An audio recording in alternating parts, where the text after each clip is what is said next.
என்ன நடக்குது? இதெல்லாம் சென்னையா இல்லை ராஜஸ்தானா? விட்டா வட்டிக்கிற வச்சு சேட்டா மாறிடுற போல இருக்கு. அதுக்கெலாம் படிக்கல குடு. தமிழ்நாட்டில் இருந்துக்கிட்டு ஹிந்தியா? ஹிந்தி படித்தா தப்பாண்ணே?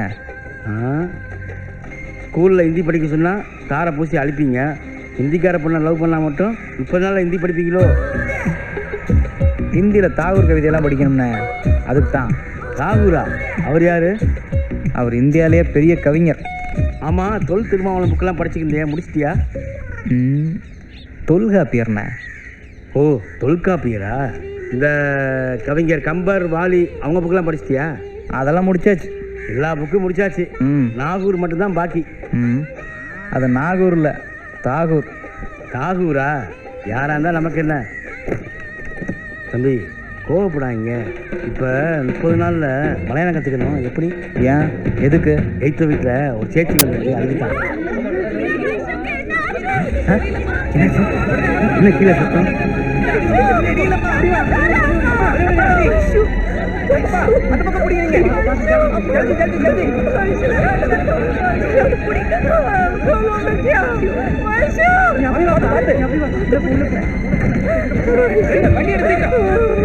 லவ் மேட்டர் தான்.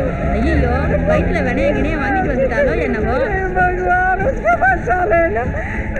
முக்க மாத்திரை சாப்பிட்டானா? பையன் யாரு? அதுதான் தெரியல.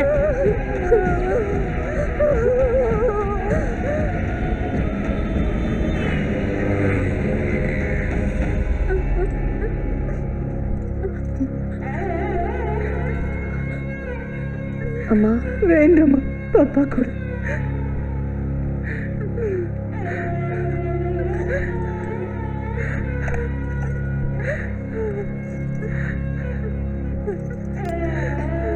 இப்ப என்ன பண்றது? என்ன பண்றது? வயிற்றுல எதுவும் வாங்கிக்கலன்னு கோயில் குளமா போய் தலைமுழுக வேண்டியதான். मैंने कहा था लड़की जवान हो गई है, जल्दी से शादी करवा देते. आपने नहीं सुना? முன்னாடி இந்த வீட்டுல எல்லாம் சரியாட चुप कर. दोपहर वैसे தூக்க மாத்திரை சாப்பிட்டாலும் சரி, தூக்கில மாட்டிக்கிட்டு தொங்கினாலும் சரி, உங்க இஷ்டத்துக்கு எதுவுமே இருக்காதீங்க. நீ பார்த்து வச்சிருக்க ராஸ்கல் கலெக்டரோ காலானா இல்லாதவனோ, அதை பத்தி எனக்கு எந்த கவலையும் இல்லை. நீ இதுக்கு மேல அவனையே கட்டுக்கணும்னு நினைச்ச நான் பேச மாட்டேனுமே. உத்தரத்துல கைது போட்டுருவேன். நான் மட்டும் இல்ல, இவங்க எல்லாரும் தொங்க விட்டுருவேன். அடுத்த நாள் பேப்பர்ல நியூஸ் வரும், குடும்பத்தோட தற்கொலைன்னு. நாங்க எல்லாரும் போய் சேர்ந்துருவோம். நீ அவனோட சந்தோஷமா வாழலாம். என்ன சரியா? டே தினேஷ், वो ब्रोकर नमीचंद को फोन कर, जल्दी बुला उसे. 2 பேர் கல்யாணம் ஒரே நாள் நடக்கணும், ஒரே நேரத்தில் நடக்கணும். राजस्थान में रहने वाले अपने सब रिश्तेदारों को बुलाओ. यही एक रास्ता है अपने पास. इन दोनों को शादी करके घर से बाहर भिजवा दूं, तब चैन मिलेगी मुझे.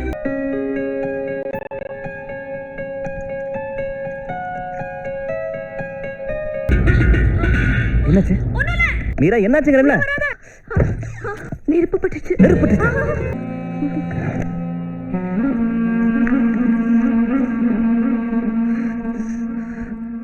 கை கட்டு.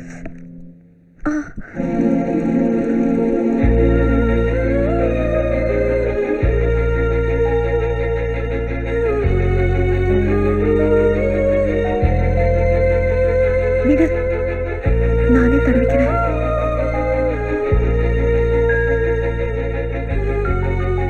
ஆறுமா? மருந்து போடணும் மனசு இருந்தா எல்லா காயமுமே ஆறிடும். சப்ஜி ரெடி பண்ணிட்டு வரேன்.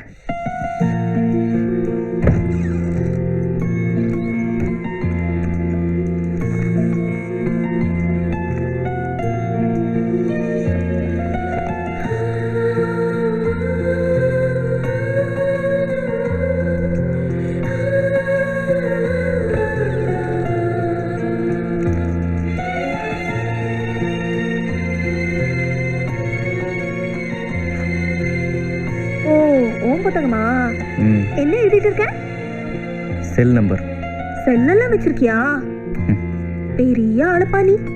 ஆமா, இன்னும் நீ பென்சில் எழுதுறது விடல போல இருக்கு.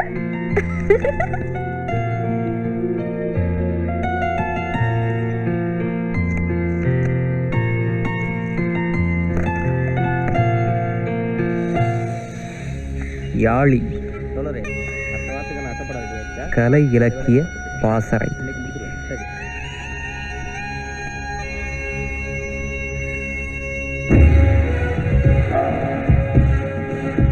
இந்த மாசம் இதழ்கள் எத்தனை சுற்று போயிருக்கு? சென்ற மாதத்தோட 10 சுற்று அதிகமாக போயிருக்கு. ஓஹோ, நாம் என்ன பணத்துக்காகவா சேவை செய்கிறோம்? புரட்சி தன் வரலாற்றை 23 வயதிற்குள் எழுதி முடித்து விட்டது. வாங்க, நீங்க தானே கதிரவன்? ஆ, காஃபி சாப்பிடுங்க. இல்லை பரவாயில்லைங்க. ஏன் காஃபி சாப்பிட மாட்டீங்களா? இது நம்ம வீட்டில் போட்ட காஃபி, ஐயர் பவன் காஃபி இல்லை. இல்லை, நான் தலைவரை பார்க்க வந்திருக்கேன். நான் தான் தலைவர். நீங்களா? ஏன் நான் தலைவராக இருக்கக்கூடாதா? இல்லை, அதுக்கு இல்லை. இங்க தலைவர் தொண்டர் எல்லாமே தோழர்கள் தான். தலைவரே, நான் சொன்னேன்ல பஸ் ஸ்டாப்ல இவர் தான். இந்தாங்க குடிங்க, ஆ, உட்காருங்க. இல்லை பரவாயில்லைங்க.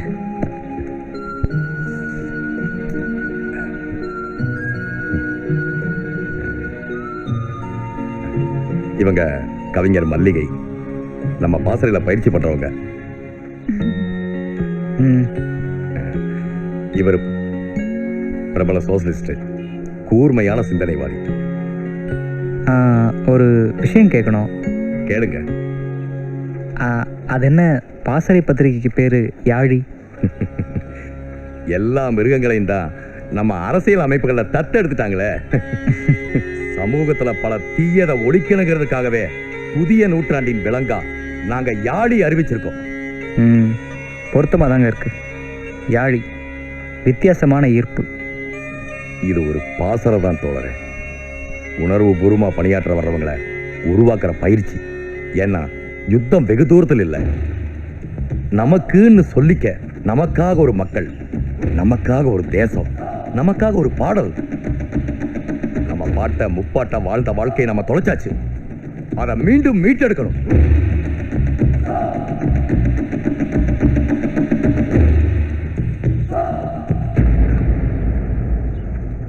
ஆண்டுக்கு பட்ஜெட்ல பாதி பணம் அமெரிக்காவோட அணு ஆயுத ஒப்பந்தம் போடுறதுக்கும் இங்கிலாந்துல இருந்து ஏவுகணை வாங்குறதுக்குமே நமக்கு சரியா போயிடுது. அப்புறம் மொத்தத்தையும் மொட்டை போட்டுக்கிட்டு அரேபியால இருந்து எண்ணெய் கப்பல் வருமா, ஆப்கானிஸ்தான் கோதுமை வருமானு இங்க இருக்கிறவன் கோட்டு சுட்டு மாட்டிட்டு பிச்சை எடுக்கிறான். இன்னொரு பக்கம் நம்ம விவசாயிகள்லாம் பூரா நிலத்தை எறா பண்ணைக்கு எழுதி கொடுத்துட்டு எலிக்கறி நிக்கிறான். ஏண்டாண்ணா, நாளைக்கு நம்ம நாடு வல்லரசு ஆயிடுமாமா.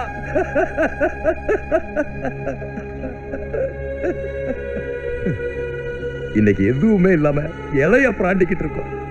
நாளைக்கு வந்து பொங்கல் தருவியோ அப்படின்னு உரைக்கிற மாதிரி கேட்கறதுக்கு ஒரு அமைப்பு வேணும் தோழரே. அதுக்குத்தான் யாழிங்கிற இந்த சமூக கலை இலக்கிய பாசறை.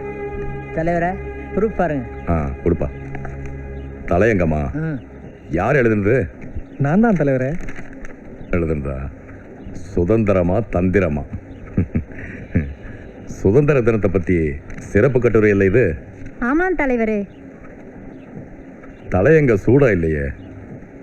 இதோட சூடா எப்படி? என்ன தோழரே, சுதந்திர தினத்துக்காக ஒரு சிறப்பு ஏடு வெளியே வருது. நீங்க ஏதாவது சொல்லுங்க. மீண்டும் பிரிட்டிஷ் இந்தியன் உருவில் எப்படி இருக்கும்? துணி நல்லா தான் இருக்கு.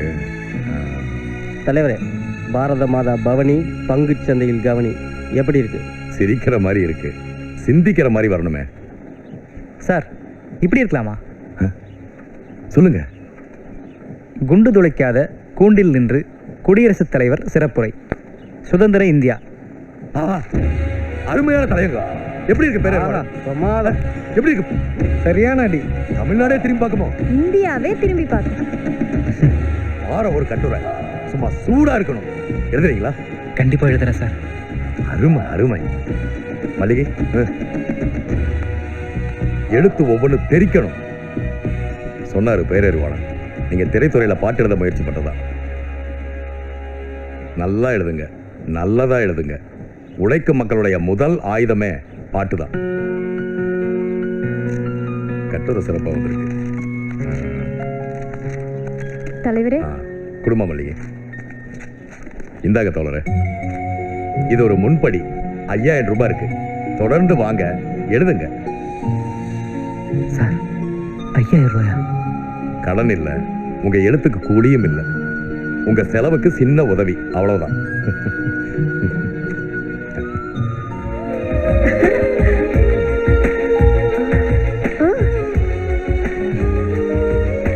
வெயிட் பண்ணு, வரும். சார் ஃபர்ஸ்ட் காப்பி கேட்டிருந்தீங்களே, புக் ரெடி ஆயிடுச்சு சார். வாங்க. ஒரு நிமிஷம் இரு, வரேன். நல்லா வந்திருக்கு சார்.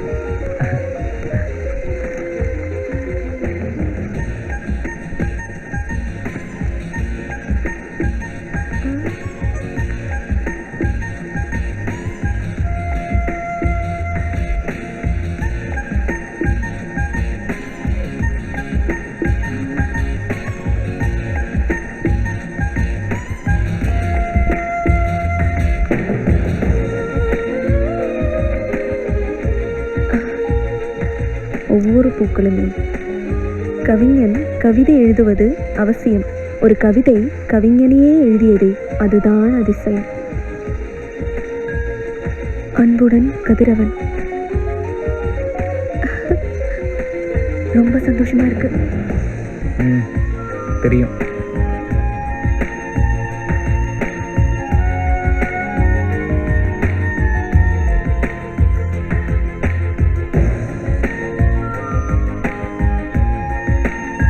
தம்பி, இந்த கவிஞர் நிறைஞ்சன் இருக்காருல்ல, முதல்ல அவருக்கு ஒரு புக் அனுப்பு. அப்பதான் அவருக்கெல்லாம் புத்தி வரும். சேச்சே, நேரில் கொண்டே கொடுப்போம்ண்ணே. அவர் மாதிரி ஆகணும் தானே மெட்ராஸுக்கு பொட்டி தூக்கிட்டு வந்தோம். இப்போ நமக்கு என்ன எதிரியா? அப்படின்னா எல்லா மியூசிக் டேரக்டருக்கு அனுப்பு. அதானே எழுதிட்டுருக்கேன். கதிர், இந்த கவிதை ரொம்ப நல்லா இருக்கு. எதுண்ணே? உன்னை நான் சந்தித்தேன். அடடா, புத்தகத்தின் நடுவே மயிலிறகை வைத்து குட்டி போடுமா என்றாய். நீ கேட்டால் மயிலிறகு என்ன, புத்தகமே குட்டி போடும் என்றேன். இதெல்லாம் மீரா நினைச்சு உருகுனதா? இதை அப்படியே என் ரமணிக்குட்டிக்கு மலையாளத்தில் மாற்றினா எப்படி இருக்கும்? எந்த ரமணிக்குட்டி இந்த கைகளால் புத்தகத்தில் மயிலிறகிட்டால் புத்தகம் குட்டி போடாது. ஆனால் மோளே என்னை கட்டி கொண்டால் நின்றே குட்டி போடும். நல்லா இருக்குல்ல? முதல்ல ஜட்டியை போடு. அதையேப்பா பார்க்குற? நான் தான் சார். ஏண்டா செய்யுது மாப்பிள்ளை